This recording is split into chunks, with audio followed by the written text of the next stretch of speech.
bago tayo magtapos sa aking video na 'to, kung meron man si Kuya Bal na pangalanan ng mga vlogger or mga kumbaga nakakalimot or may mga tampo-tampo, siguro para sa akin alisin po natin 'yan. Alisin na lang po natin yung mga naghaharing, hinanakit, tampo, ano ba pinagtampuhan or alisin na lang natin 'yan, guys, kasi magpapasko. I-release po natin 'yan kasi hindi po makakabuti pagpasok ng Pasko, ng bagong taon, dala-dala natin yung ganyan na, isipin sa ating buhay. Palayain po natin ang ating sarili, guys. Ang sabi ko nga sa inyo, isipin na lang natin kung ano yung ating nilalasap sa ngayon. Kung ano yung mga magagandang nangyari sa ating buhay bago matapos ang 2024. Yun na lang po, isipin na lang po natin bago matapos ang 2024, ano yung mga pangyayari, yung mga nabago, 'no, sa ating buhay. Bakit? Bakit tayo meron 'yan? Bakit? Yan ay dahil sa kalingap. Ayan. Ayan na, guys. Muli nagbabalik po yung lingkod. Ayan, sa mapagpalang araw o gabi. Sa ating lahat, sa makayong sulok ng mundo, guys. Ayan, mega love shoutout po sa inyo. Dito, topic natin, ayan, nababas ang isang balsastos matubang. At ayun na, medyo sabihin na natin na parang naglabas ng kanyang saloobin. Kumbaga parang doon sa kanyang sinasabi, ini-address niya doon sa mga vlogger na hindi man lang po masaway. Nababas siya sa bawat upload sa comment section. Wala man lang pagsaway. Ilang issue na ito nakaraan. Mababalikan lang ha. Mula pa doon kay Ruel, kay Tita Emmy, and dito pa kay Mr. Betty Boy. Sino pa? And ito medyo magulo yung patungkol dito kay Robilin. Hindi na lang ako nag-reaction kasi ayaw kong madagdag sa problema sa issue. Yan, no? Paglilinaw, hindi po ako nag-reaction kay Mr. Betty Boy and ito din kay Erwin TV. Hindi rin ako nag-reaction. Ha? Sa ganun na hindi na tayo makadagdag sa stress ng iba. Dito, guys, ano ba yung gusto mangyari ni Kuya Bal? Bakit parang nasabi niya na hindi man lang nakitaan na pagsaway, pagsita o patigilin yung basher. Yun na. Meron tayong gagamitin na video clip, guys. Paki-click naman po muna ng thumbs up. Dito, wala tayong titirisin dito. Wala tayong inire-rebuttal dito. Ako ay magbibigay lang po ng aking opinion. Ano man ang nangyayari na mga issue, mga pangbabas, no? Tuloy tayo, guys. Ako tumulong dyan. Wait lang, para mabawasan yung lagaslas. Ayan. Ako tumulong dyan. Lahat sila. Ngayon, doon sa mga live nila, content, binabasa ko. Hindi mo lamang sinasaway. Ayun na, nababas ilang mga topic ito, mga issue, sa mga upload ng iba, and maging sa live ni Kuya Bal, binabas din si Kuya Bal. Alam nyo, ito muna, dito muna tayo. Sa pagiging vlogger, kaakibat natin. Nandyan, merong mga solid supporters, and meron din bashers. Kakibat na ng isang vlogger ang talagang mabas. Pero, ay maaari namang mapakiusapan ng bawat vlogger na yung mga supporters, yung mga taong naniniwala at nagmamahal sa kanila, sumusuporta, sumusubaybay sa bawat video nilang ina-upload, kapag nababas yung founder ng Kalingap, marapat lang sanang makitaan din. Yan. Makitaan din ng konting, sabihin natin sawayin nila o magkaroon ng separate video. Ito, guys, pakinggan nyo muna bago tayo magpatuloy, guys, no? Man lang ay sitahin. Pero wala tayong nakitang ganun. Ilang issue na yung nakaraan. Halos naglalilo nga ako, hindi na ako sumasali dyan sa mga issue. Nasa ganun, hindi ako maging dagdag sa stress ng iba. Mas pinipili kong manahimik kasi baka mamaya pag nag-reaction ako ay magkakasalungat ba? No, kasi alam niyo pagka ako nagsasalita talagang direct to the point, so iniiwasan ko 'yon na baka maging masama pa ako. Alam niyo na 'yan. Kahit minsan nandun tayo sa puntong tama yung ating pinaglalaban, pero kapag talagang ang utak ng isang tao, ng viewers ay 'yun, maghahari sa kanya yung gano'n, talagang palalabasin ka pa talagang masama, wala tayong magaganon. Talagang sabi ko nga sa inyo, kaakibat na ng vlogger ang basher, pero may mga paraan para mapahupa, sawayin yung mga nambabas, pero may nakita ba tayo? For example, nababanggit lang nung ilang linggo na, mula pa doon kay Tita Emmy, mula pa dito kay Rowel, nag-ikot-ikot na. Ito, tuloy-tuloy muna tayo. Kaya po, maraming nagsagumpay. Maraming nagsagumpay po. Maraming naging successful as vlogger. Nagkaroon ng bahay at nagkaroon ng sariling mga sasakyan. Mga kaibigan. tulungan ko sila. Mm. Itong mga vlogger na ito. Mga kaibigan. Pero bakit po ngayon, itong mga vlogger na ito po, pag ako nag-live, sumasabay na sa akin? Ayun na guys, no. Ayun na guys, no. At meron siyang mga binanggit na mga ayun salitang mga vlogger. So ibig sabihin hindi lang isang vlogger ang kanyang tinutukoy. At sabi nga niya ay natulungan. Alam naman natin 'yan na kumbaga karamihan or halos lahat mapa charity vlogger at maging ang reactor ay kung wala ang kalingap butata. Butata, totoo, real talk yan. Kaya ko, salamat, thank you. Sabi ko nga sa inyo, ano man ang mangyari, kung magkatanggalan, isa ako sa matanggal, alam nyo, sa totoo lang, ako ay hindi magtatampo. Bakit? Bakit ako magtatampo? Ay, kung sabihin na natin, ako'y panalo na din, no? Nakatulong din sa akin. Salamat. Yun. Hindi ako para magtampo at hindi ako para maghuramentado, maglupasay. Salamat. Kasi kung wala, Kalingap, wala ang ganitong kalaking channel ko. Mag 150,000 subscriber na. Kaya salamat. Yan. Ganun lang. Marami siyang binikas mga vlogger. Mga natulungan. Kundi dahil sa Kalingap, kasi parang collaboration, no? Nagdayo na dait. Tapos, ayun na. Lumaki yung channel. Tapos, nagkabahay, nagkakotse. O, lumaki, nagkaroon ng pera. O, di ba? Malaking bagay. Kaya ito, nagkikwento lang naman dito si Kuya Bal. Guys, please, walang mambabas. Wala lang respeto, kaya gano'n sila. Ayun. Wala na kayo respeto. Ay, sino kaya to? Wait. Nag-live, sumasabay na sa akin. Wala lang respeto, kaya gano'n sila. Di ba? Dati po, lumapit sa akin, walang trabaho, nanulumo, walang pera, ganyan. Nanulong sa akin, magkaroon ng channel. Pinapromote ko po sila. Ngayon, lumaki na po ang channel nila. Totoo naman yon. Nung pumunta sa diet, meron halos yung iba hindi pa yata monetize, yung iba 1,000 subscriber. No, pero nung nandoon na nga sa diet, alam nyo pag pangalang Kalingap, malaki ang community ng Kalingap. So talaga susuportahan ka lalo pat kung ang topic mo ito ay relate sa Kalingap, talagang isusubscribe ka ng Kalingap. Pero ang nangyari nga, parang wala na raw nga respeto. Pero yun naman ako pa naman sinasabi, huwag sabayan yung live. Pero ang nangyayari nga, hindi na iiwasa ng iba. Pero kaya naman kontrolin ng iba. No, dito wala tayong away, walang away. No, tuloy tayo. Nila, malaki ng kita. Ngayon po ay sinasabihin ako sa mga live ko. Inaaway pa nila ako. At ayaw sumunod sa mga... Sino ba nang-aaway? Napag-iwanan na yata ako sa balita. Kuya ba, sino nang-aaway sa iyo? Ang nang-aaway sa iyo si Tita Emmy? At diyan ka rin napas ng sagad-sagad. May nang-aaway. Sino ba nang-aaway, guys? Comment nga kayo, may nang-aaway ba kay Kuya Bal? Pero wala naman akong nakita kasi sa takot na lang nila kay Kuya Bal. No? Maliban lang doon sa ibang mga reactor na nag-reaction dyan, talagang inaaway sila Kuya Bal. Pero pagka Kalingap, nandiyan sila sa Kalingap, wala, hindi man nangaaway ang ibang mga vlogger. Sino ba yon? Guidelines natin. Pag inaaway ko naman sila, napupuna, ako nang inaaway ng mga supporters nila. Ayun ang problema doon. Yun. O sabing away-away, o sinasabing inaaway-away. Pag inaway si Kuya Bal at nireaksyon na ni Kuya Bal, ang nangyayari doon si Kuya Bal talaga ay napupulutan sa comment section ng mga supporters, ng mga viewers o sa kampo ng nire-reaksyon na ni Kuya Bal. Yon. Bakit si Kuya Bal binabas? Eto, hindi nyo kasi na ano yung gustong puntuhin ni Kuya Bal eh. Meron siya, minsan hindi, dapat masani po tayo kasi si Kuya Bal minsan, daming mga ligoy-ligoy and matalinhaga, mahirap arukin, minsan reverse psychology. Ganyan, hindi nyo pa ba alam? Dapat masanay na tayo eh, kasi hindi lang naman tayo babago pa lang ngayon. Kaya minsan akala ninyo galit, pero after nyan, ilang oras lang, wala na. Masanay na tayo. Yung reverse psychology. Or, namnamin nyo yung sinasabi niya, ano ba yung pinupunto? Bakit ganitong magsalita si Kuya Bal?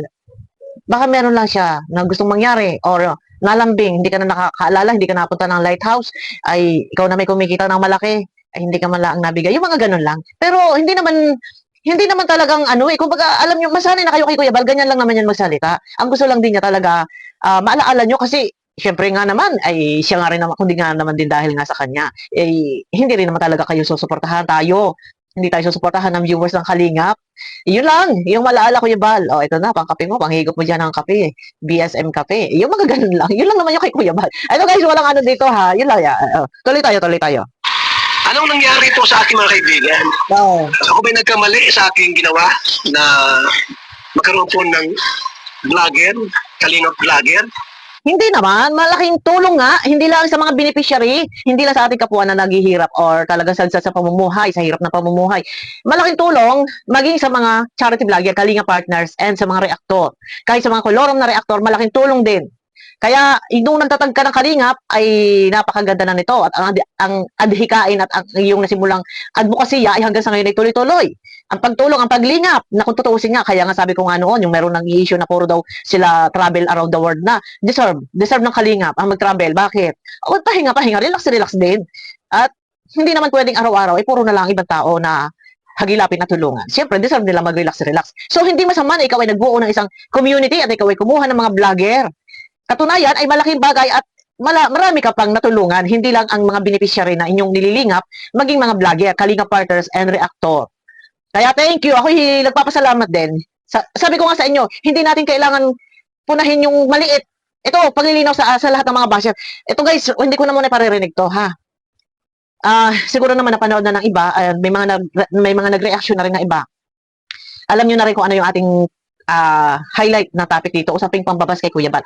Alam nyo, sa totoo lang, ang tinitingnan ko na lang, hindi ako tumitingin doon sa, parang yung isang papel na gatuldok, pero parang ganito lang isang gatuldok na dungis. Ay, maya na. Isang gatuldok lang na dungis, pero punang-puna kitang-kita nyo yung galisang dungis. Kitang-kita nyo yung galisang dungis. Galisa. Gatungaw na dungis. Pero, ang liit-liit nun, ha?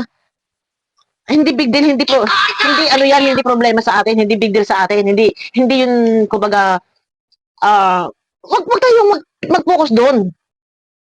At tingnan natin kung paano nabago yung ating buhay. Ha? Yun na lang ang tingnan natin na paano nabago yung ating buhay. Tapos, konting problema, konting may nasabi lang, konting ano lang, ay magpapaka tayo. Siguro para sa akin, ang pinaka-the best doon, pwede nyo na makausapin na lang masinsinan. Masinsinan, kausapin ninyo, at sabihin ninyo na ganito, ganyan. Siguro mas maiintindihan. Alam nyo yung kaunting tuldok lang, ito yung lapad ng papel, ha? Pero meron kayong nakitang galisa, o sabihin natin gakutong kulay itim, pansin nyo. Pero yung kalawakang kalinisang kabutihang nagawa, hindi nyo nakikita. Ito yung minsan sa ating mga Pinoy, na taglay, yung ganong pag-iisip, mas napupuna yung galisa, gakutong, katungaw, na mali or pagkakamali, or minsan hindi tayo perfecto tao. Hindi ko naman sinabing mali si Kuya Bal. Kumbaga tayo, kanya-kanya tayo ng opinion, kanya-kanya tayo ng the way tayo magsasalita. Minsan, parang tawag nito, hindi mo marekta or minsan kailangan mong i-twist as founder ng Kalingap. Minsan kailangan niyang i-twist yon or kailangan niyang hindi pakaseryosuhin yon. Bakit? Kasi minsan meron din kasi siyang tawag ito, parang binabalansin niya or hindi niya pwedeng tumbukin dahil nakikisama din. Hindi lang sa iisa. No?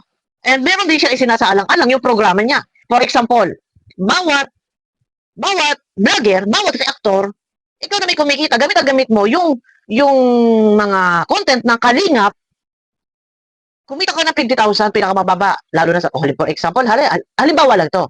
For example, sa Kalingap Partners, pinakamababa na 70,000 or yung walang-wala talaga, pinakamababa na 30,000, 50,000. Kumbaga parang kumikita naman, syempre, marapat lang na magbigay. Support sa programa. Magbigay tayo, ano mang gawin dyan ni Kuya Bal sa pera. Pag naibigay na, wala na tayo pakialam dyan. Huwag na natin habulin yan. Ano mang gawin dyan. No. Kumbaga, makaalala, and magpasalamat. Monthly, bilang pasasalamat, makapag-abot. Yung, parang, medyo, hindi malaking kabawasan sa ating kinikita. Eto guys, pangbabas, puro-puro, nababas. Huwag naman natin ibas. Sabi ko nga sa inyo, gakuto, na konting pagkakamali, hindi tayo perfecto, nakapagsalita man si Kuya Bal sa live, hindi nyo man nagustuhan. Hindi, kasi po pwedeng one-sided or hindi po pwedeng, tawag dito, meron din kasi siyang sinasaalang-alang. Tsaka, for example, yung doon sa usapin kay Robilin, wala naman may gusto. Kahit man ako napanood ko, naawa ko, naiyak ako, kasi syempre ayoko din mangyayari na bumalik yung dati kay Robilyn. Pero, ignore na lang, wag na lang natin pag-usapan yan, guys. At okay na siguro, okay na. Ayun, hindi rin ako nag-reaction dyan kasi magugulo lang, magiging lang lahat at ma-stress lang ang lahat dahil magpapasko. Pero sana ay yun na nangyari na ang hindi dapat nangyari. Nandiyan na yan. Sabi ko nga sa inyo, hindi na lang ako nag-reaction na sa ganon ay wala problema at hindi na maglalaot-laot pa. Dahil pag ako ang nag-reaction ay baka magustuhan ng iba at yung iba ay hindi rin magugustuhan. Kaya mas pinili kong manahimik na. Pero ganun pa man, ayun na lang, usaping basher, nababa si Kuya Bal. Eto guys, ang aking masasabi lang para hindi tayo naglalaot at baka tayo makapagsalita ng hindi maganda rito, hindi magustuhan ng iba. Ano na lang, ang isipin na lang po natin yung kabutihang nagawa. Yung nakatulong siya, hindi lang sa mga vlogger, hindi lang sa mga reactor, maging sa mga hikahos yung pamumuhay. Alam natin yan kung ano yung naging effort nila, yung naging tulong nila, yun na lang po yung ating tingnan. Lalo na po sa mga kalingap partners, sa ibang reactor, kasi ang highlight ng topic ni Kuya Bal is kalingap partners, mga vlogger ng kalingap, na bago ang buhay, nagkaroon ng bahay, nagkaroon ng kotse, no? Nagkaroon ng mga motor, nagkaroon pa ng malaking channel. Saan pa? Saan pa kayo? Sige po, punta kayo na ibang community. Sino pa ang magkakaroon ng marami bahay? Anong maraming bahay? Magkakaroon ng bahay, ng kotse, ng maraming ari-arian. Sino pa? Yan. Huwag sabayan. And huwag na lang po natin ibas. Sabi ko nga sa inyo, hindi tayo perfecto. Minsan, kung hindi man ninyo nagagustuhan yung sinasabi ni Kuya Bal, hindi nyo ba kilala? Ganyan na yan si Kuya Bal magsalita. Minsan reverse psychology. Oo. Kabaliktaran, opposite. Akala mo, yung akala mong galit sa'yo pero hindi, para alam nyo yan, guys. Huwag tayo magpakaseryoso kasi please sa lahat ng ating mga minamahal na viewers, huwag kayo magpakaseryoso. Kaya minsan pag nakalib si Kuya Bal, kung nag-reaction siya, sabi ko si Kuya Bal pasaway. Pero minsan sanay na ako kasi nga ganyan siya. Minsan reverse psychology, kabaliktaran. Please, hindi nyo alam, hindi nyo kilala. Minsan matalinaga, mahirap arukin. Pero ito ang bago tayo magtapos sa aking video na to, dahil ang highlight dito ay mga vlogger ng Kalingap. Ito, kung meron man na pangalanan, mahaba yung video, guys, no? Try natin, pasusundan natin. Kung meron man si Kuya Bal na pangalanan ng mga vlogger or mga nakakalimot or may mga tampo-tampo, siguro para sa akin, alisin po natin yan. Alisin na lang po natin yung mga naghaharing sinanakit, tampo, ano ba pinagtampuhan?